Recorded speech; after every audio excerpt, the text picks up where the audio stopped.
Obboleessa koo, obboleettii koo, nagaa fi raaxmanni Allahaa si faana haa jiraatu. Har'amee waa tokkoon si gaafachuu barbaada. Ati amma rakkoo keessa jirtu sanaan jireenyi koo asitti dhumateera jettee yaadaa jirtaa?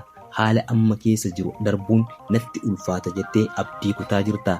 Yoo miirri akkasitti dhagahamaa jiraate viidiyoon kun siif. Sababni isaas waan tokko siif mirkaneessuu barbaada. Your current situation is not your final destination. Beektaa, namoonni baay'een har'a kan kufan dandeettii dhabanii osoo hin taane haalli yeroo amma keessa jiran sun akka waan xumura jireenya isaanii ta'etti waan fudhataniif. Garuu dhugaan jirtu akkas miti. Haalli keessa jirtu har'aa bakka itti haftu osoo hin taane bakka itti barattuu fi bakka itti jijjiiramtuudha. Jireenya keessatti qormaanni waan hin oolledha. Allahan subhaanahu wa ta'aalaa Qur'aana isaa keessatti akkana nuun jedha. Dhugumatti rakkina waliin laafinni jiraa jedha. Suhuraa 94ffaa aayaa 6 irratti. Pay attention to this.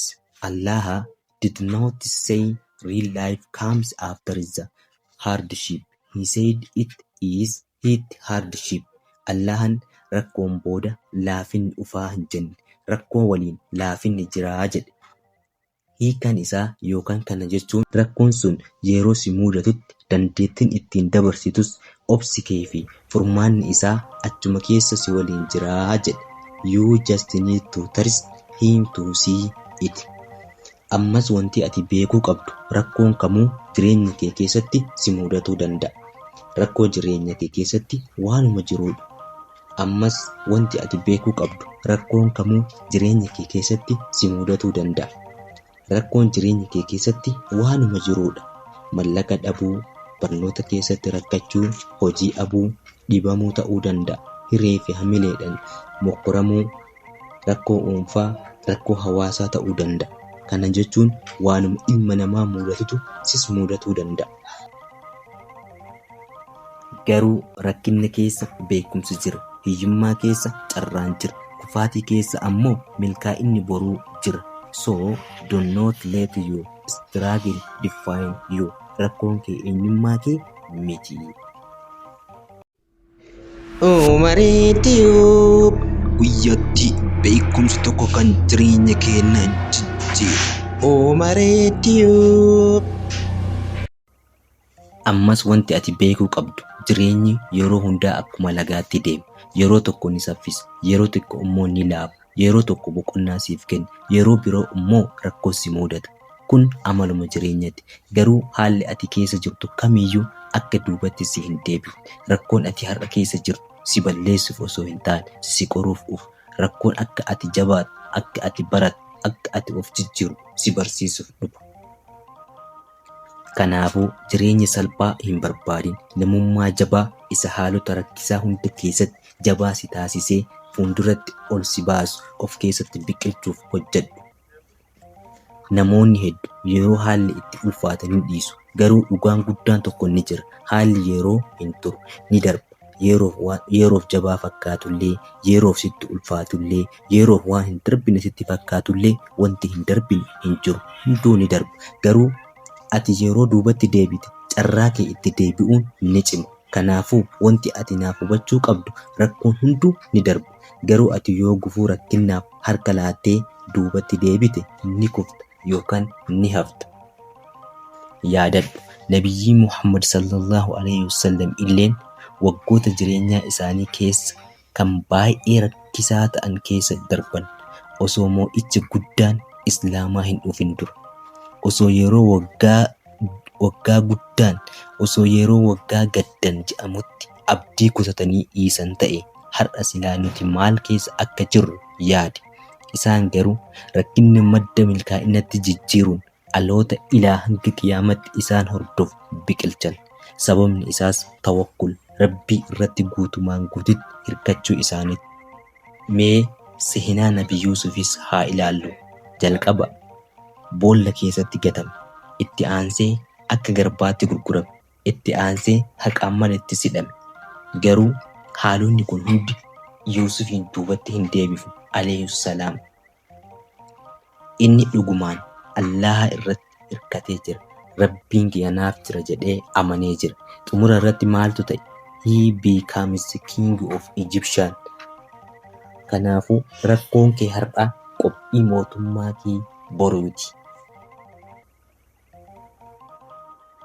Ammas wanti ati beekuu qabdu haalli kee yoomiyyuu murteessaa hin ta'u. Garuu yeroo hundaa deebii ati haalotaaf kennitu yeroo hundaa murteessaa ta'uu qaba.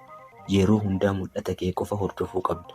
Maaliif yoo jette addunyaa tana irratti waan si mudatu hin beektu. Haa ta'u malee akkuma rakkinni dhaabbataan hin jirre gammachuun dhaabbataanis jiraachuu abuu mala. Yeroo tokko tokko rakkinni ati hin eegnetu si mudata. Akkasuma yeroo tokko tokkos gammachuu ati hin tilmaamnetu gara addunyaa jireenya keetti makamee tasa si gammachiisa. Haa ta'u malee garuu mul'ata mataa yoo qabaatte gammachuus ta'e rakkina gara jireenya keetti dhufan haala ittiin simattuu fi haala keessaa ittiin baatu beekta. Namni tokko tokko yommuu rakkoo keessa jiru hedduu keessa isaatti of jibbiinsa duraan hin beekne mul'isa. Ati garuu akkas ta'uu hin qabdu. Rakkoon keessa jirtu kamiyyuu haa ta'u inni si gufachiisuuf osoo hin taane si guddisuuf dhufee beeki. Namni haala isaa moo'ate jireenya isaa to'ata. Namni haalli isa moo'ate garuu mul'ata ormaaf jiraata. Amma mee haalota ulfaatoo fi rakkina keessatti maal gochuu akka qabnu waliin ilaalla. Jalqaba irratti first change your mindset. Ilaalcha kee jijjiiruu qaba. Rakkoo kee akka gufuutti osoo hin taane akka tarkaanfii ol ka'iinsa olaanaatti ilaaluu qabna. Ani wantin si gorsu akka lagaatti deemi. Lagni bakka ka'umsa isaatii eegalee hanga bakka ga'umsa isaa gahutti waa meeqa keessa akka darbu xiinxalimee hiddaa jirbi, dhagaa fi biyyee, aduu fi qorra, halkanii fi guyyaa gara fuulduratti deemuu malee haalli kamuu duubatti isa hin deebisu hanga bakka gahumsa isaa gahee haara galfatutti. Daangaa biyyoota hedduu keessa caccabsee darba. Humni isa duubatti deebisu hin jiru. Namoonni karaa isaa irraa dabsanii itti fayyadamuuf ni yaalu. Garuu tasuma duubatti isa deebisuu hin danda'an. Kanaafuu atis mul'ata akka lagaa qabaadhu. Yommuu rakkoon si mudatu hin dhiphatin. Yommuu carraa abdu hin laafin. Yommuu hojiin sitti jijjiiramu of duuba deebi'uuf hin yaadin. Sababni isaas haalli si dhiphisu si jabeessa. Haalli si ugguru si qopheessa.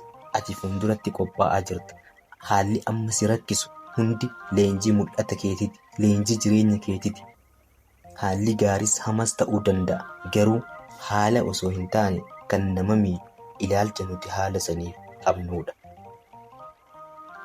Haalli xiqqoon si mudattu rakkoo guddaa sitti fakkaattee abdii akkasiin kutachiiftu. Mee bitaa fi mirga kee duraa fi duuba kee xiinxali. Muuxannoo namoota milkaa'anii hedduu isaanii gaafa ilaaltu haalota baay'ee ulfaatoo haala ati amma keessa jirtu yookaan si mudate kan daran dachaa meeqan caalan keessatti qoosaa kolfaa akkuma haalli isaanitti cimuun akka sibiilatti cimanii mi'aa milkaa'inaa an'aman baay'ee agarta. Kanaafuu haalli ati keessa jirtu kamuu akka duubatti sin deebisu murteeffadhu. Deemsa kee hin dhaabin. Keessattuu abbaaf haa ta'u ilma namaaf jettee mul'ata kee hin sharafin. Hubadhu rakkoon yoo ati tarkaanfii itti fudhatte si rakkisuu hin danda'u. Yoo ati murannoo dhugaa qabaatte haalli kamuu sin dhaabu. Kanaafuu yeroo hundaa haala keessa jirtu akka duubatti sin deebisne yaadadhu. Ati haala caalaa jabaa akka taates beeki. Ati haala caalaa dandeettii akka qabdus beeki. Lammaffaarratti du'aayii gochuu hin dhaabin. Allah is opener. Inni karra cufame hundaa siif bana. Rabbiin duraa fi duuba kee hundaa beeka. Bal'innaa fi rakkina keessattis Allah kee yaadadhu. Hubadhu immoo rakkoon tokko sababa malee si mudatu yookaan diliitee kan ati hin beekne hedduu sirraa eeguudhaaf ta'a. Yookaan milkaa'ina guddaa fuuldura kee jira. Kanaafuu tarii rakkoon har'aatun namummaa milkaa'ina sanaaf malu si keessatti ijaaruuf si mudatte ta'uu mala. Maali rakkinni akkanaa jettee yaadda'uu osoo hin taane obsitee sabartee how to solve this problem jettee of gaafachuu qabda. Ammas obsaa fi cimina rakkoo tana keessa ittiin darbuu fi injifadhuun yaa Rabbi naaf kennii jedhiitii ganamaa fi galgala Allaha kee kadhadhu. Akkasuma yoo rakkoon tokko si mudate immoo waan biraa qabaachuu kee yaadadhu. Waan tokko yoo waan biraa qabaachuu keetiif Allaha kee galata galfadhu. Yeroo hundaayyuu rakkina keessattis bal'inna keessattis Rabbii kee galata galfachuu hin dagatin. Sadaffaarratti take action hojjedhu. Yeroo kamuu hojjedhu. Yeroo kamuu sababa geessaa hojjetaa yaalaa rakkoo san furuuf yaalaa Rabbii kee kadhadhu. Hojjechaa Rabbii kee abdadhu. Hojjechaa ganamaa galgala Rabbii keetti boo'i. Yeroo kamuu Rabbii kee irraa hojii kee irraas abdii hin kutatin. Kaayyoo ta'e irraas abdii hin kutatin. Don't give up. It's a dark night will always end with a beautiful sunrise. Hubadhu halkan dukkanoonni hundi ifa boriitiin xumuramu. Viidiyoon kun yoo si jajjabeesse yookiin yoo sitti tole namoota biroo share naaf godhi. Haaraa yoo taate immoo chaanaalii kan koo kana subscribe gochuun maatii koo ta'i. Kabajamtoota fi daawwattoota maatii Umar YouTube hanga xumura viidiyoo kootti waan na dhaggeeffattaniif baay'ee galatoomaa. Assalaamu alaikum warahmatullaahi wabarakaatu.